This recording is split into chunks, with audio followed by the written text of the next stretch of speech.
Yo, good morning. My name is Gabby Transiel. Today, pag-usapan lang natin yung regarding sa expectation versus reality ng isang tao sa pagiging success. Maraming tao na kung titingnan natin yung expectation ng isang tao, ito yung idea nila, gusto nilang maging ganito, gusto nilang maging ganito, gusto nilang maging successful. Kung titingnan natin yung expectation talaga ng mga tao, straight line yan parang straight line yan. Imagine yung 100 na straight line yan. Pero sa reality pala, mga kapatid, yung reality nito, yung idea mo na gusto mo maging success, may mga part na mga lubak-lubak yan bago mo maging success. Believe it or not, totoo ito, no? So bakit ko nasabi ito?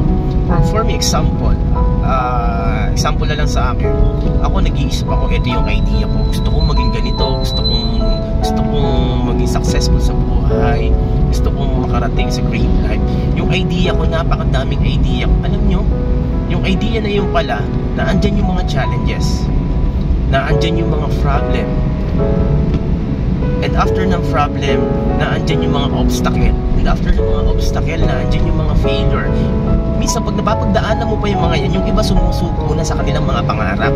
Kapag yun yung nararamdaman ng isang tao na nangangarap, yun yung mahina sa atin, yun yung nagbibigay ng kahinaan sa atin. Kaya mas lalo talaga tayong nawawalan ng confidence. Kaya nga napakahalaga ng patient, napakahalaga ng magkaroon ka ng resilience. Pag sinabi natin ng resilience, dapat matatag ka dito sa mundong ito. Kasi dito sa mundong ito, napakahirap talaga. Dapat kang lumaban. And after na maranasan mo yan, after yung failure, mararanasan mo, may mga delay pa tayo. Dito sa mundong ito, may delay tayo na akala mo, heto na, shit, hindi pa ibibigay. Alam mo, nangyayari yan, nadidelay pa. Alam mo, kapatid, alam ni Lord yun, kaya hindi pa binibigay sa inyo. May perfect timing si God na para ibigay sa atin yung karapat dapat sa atin. For example, Gabo, hindi ko muna yan ibibigay sa iyo kasi hindi pa naman ikaw ready dyan So dapat alam natin yung may mga delay tayo, and after natin nararamdaman yung mga delay na yan, dumadating yung stress. Yun yung napakatinding stress.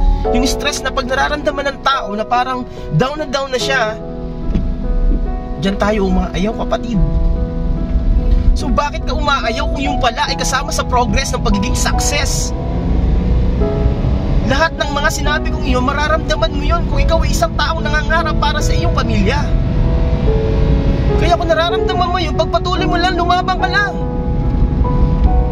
Lumabang ka nang kasama mo si Lord God. Tandaan mo, God is so very, very, very strong.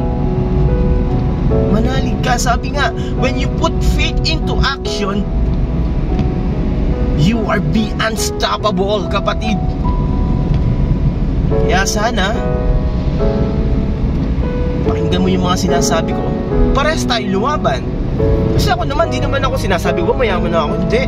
Kasi ito mga, nandito pa ako sa part ng progress. Ito na, nandito na ako sa mga part ng mga stress, nasa part ako ng mga failure, nasa part ako ng mga rejection. Kasama yan, kapatid. Kaya kung nararamdaman mo yan, wake up! Lumaban ka! Fight, fight, fight! Yun lang naman. Good morning, and I'm Gabby Trans.